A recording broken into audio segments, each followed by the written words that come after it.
Hi friends, welcome to our channel కమ్మనైన రుచులు.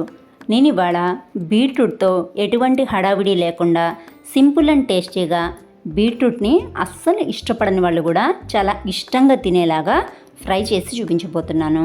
ఈ రెసిపీ కోసం ఎక్కువగా ఇంగ్రీడియంట్స్ కూడా ఏమీ అవసరం ఉండవండి.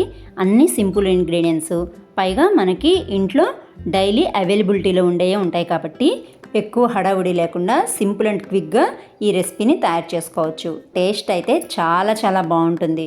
దీనికోసం తొక్క తీసి శుభ్రంగా కడిగి ముక్కలుగా కట్ చేసి పెట్టుకున్న బీట్రూట్ని ఒక బౌల్లో వేసేసి వాటర్ ఏమీ పోసుకోకుండా మూత పెట్టి ఆవిరికి ఉడికించుకోవాలి. ఖచ్చితంగా ప్రెషర్ కుక్కర్లో ఆవిరికి మాత్రమే ఉడికించుకోవాలి. ఇలా చేయడం వల్ల ఏంటంటే బీట్రూట్ మరీ మెత్తగా అయిపోకుండా, అలాగే దాంట్లో పోషక విలువలు ఏమీ పోకుండా చక్కగా కుక్ అవుతాయి. ఇప్పుడు వీటిని మూత తీసేసి కొంచెం సేపు చల్లారించుకున్న తర్వాత మిగతా ప్రాసెస్ కంటిన్యూ చేద్దాం. బీట్రూట్ని ఫ్రై చేసుకోవడం కోసం ముందుగా కడాయిలో 2 టేబుల్ స్పూన్స్ మాత్రమే ఆయిల్ వేసుకొని హీట్ అయినాక 1 టేబుల్ స్పూన్ పోపు దినుసులు, అలాగే పచ్చిశనగపప్పు అవి కూడా 1 టేబుల్ స్పూన్ వేసుకోండి. పచ్చిశనగపప్పు మాత్రం అస్సలు స్కిప్ చేయొద్దు, ఎందుకంటే ఈ ఫ్రైలో మధ్య మధ్యలో ఇలా పచ్చిశనగపప్పు ఎక్కువగా తగులుతుంటే మంచి టేస్టీగా ఉంటాయి.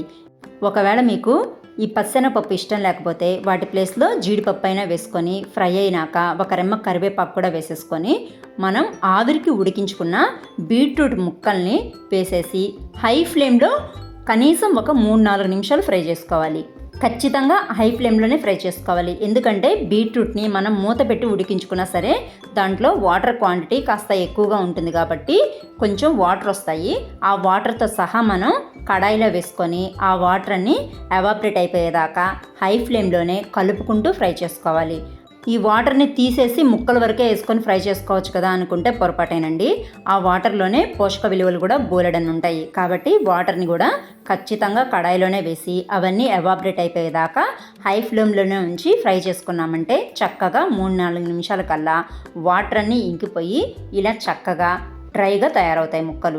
ఇప్పుడు వీటిని మరొక 3-4 నిమిషాల పాటు మీడియం ఫ్లేమ్లోనే ఉంచి ఫ్రై చేసుకున్నామంటే మనం బీట్రూట్ని ఉడికించుకున్న ఫీలింగ్ ఏమీ లేకుండా చక్కగా అచ్చంగా నూనెలో ఫ్రై చేసుకుంటే ఎలా ఉంటాయో అలాగే ఉంటాయి. చక్కగా సాఫ్ట్గా కూడా మగ్గిపోయి ఉంటాయి. ఇప్పుడు దీంట్లో కూర కారాన్ని 1 టేబుల్ స్పూన్ మాత్రమే వేసేసి ఒక్క 2 నిమిషాలు మిక్స్ చేసుకున్నాక వెంటనే మరొక 2 టేబుల్ స్పూన్స్ పుట్నాల పొడిని వేసుకొని 2-3 నిమిషాల పాటు ఫ్రై చేసుకోండి. ఈ పుట్నాల పొడిని కొంతమంది పప్పొడి అని, కొంతమంది పొడుము అని కూడా అంటుంటారు. దీన్ని ఖచ్చితంగా ఒక 2 టేబుల్ స్పూన్స్ వేసుకొని చక్కగా మిక్స్ చేసేసుకున్నాక స్టవ్ ఆపేసేసి వెంటనే దీన్ని దింపేయకుండా పొయ్యి మీదే ఉంచి మరొక 2 నిమిషాల పాటు ఫ్రై చేసుకున్నాక అప్పుడు తీసి సర్వింగ్ బౌల్లోకి తీసుకొని వేడివేడిగా సర్వ్ చేసుకోండి. ఎంత టేస్టీగా ఉంటుందంటే మీరు అన్నం వడ్డించడం కాస్త ఆలస్యమైందంటే పిల్లలు సైతం ఈ కర్రీని ఒట్టిగానే తినేస్తారు. అంత బాగుంటుంది ఈ ఫ్రై. తప్పకుండా ట్రై చేసి నచ్చితే కనుక లైక్ చేసి షేర్ చేసి ఛానల్ని సబ్స్క్రైబ్ చేసుకోండి. Thanks for watching.